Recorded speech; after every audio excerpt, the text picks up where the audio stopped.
నన్ను నువ్వు పెళ్లి చేసుకోవాలంటే మీ తల్లిని చంపి గుండెని తీసుకొచ్చి నా చేతిలో పెట్టకూడదు. ఓ ఆ పని నేను చేయలేదు, నువ్వు నన్ను చేసుకోవడం అసాధ్యమని చెప్పి.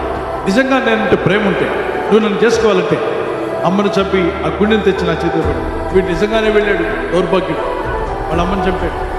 ఆ గుండెని తీసుకొని పరిగెడుతున్నాడు ఎక్కడికి? తన ప్రేమికురాలకి ప్రేయస్కి పరిగెడుతూ ఉంటే రాయి తగిలి కింద పడ్డాడు. ఆ లబ్డబ్ అని కొట్టుకుంటున్న గుండె వెంటనే, బాబు నీకేమన్నా గాయం తగిలిందా, నీకేమన్నా బాధ కలిగిందా అంటుందంట గుండె. అప్పుడు గుండె బాదుకొని ఏడ్చాడు, అమ్మా నేను నిన్ను చంపాను కదా, ఎరా నువ్వు నన్ను చంపావెందుకురా అని అనుకుంటా, నీ గాయం తగిలిందా అంటున్నావు అమ్మా. నీ గుండె ఎంత గొప్పదమ్మా. ఈ చెడిపోయి నీ కుమారుడు కొరకు నువ్వు ఇంకా ప్రేమ కలిగి ఉన్నావా? ఈ కుమారుడు పట్ల ఇంత ప్రేమ కలిగి ఉన్నావమ్మా. నీ ప్రేమ నిజమైన ప్రేమమ్మా అని ఆ ప్రేయస్ దగ్గరికి వెళ్లకుండా అప్పుడు గుండె బాదుకొని ఏడ్చాడు. ఇది ఒక ఉదాహరణ మాత్రం. తల్లి ప్రేమ ఎంత గొప్పది. దేవుడు అంటాడు, ఒకని తల్లి వారిని ఆదరించినట్లుగా నేను మిమ్మల్ని ఆదరిస్తాను.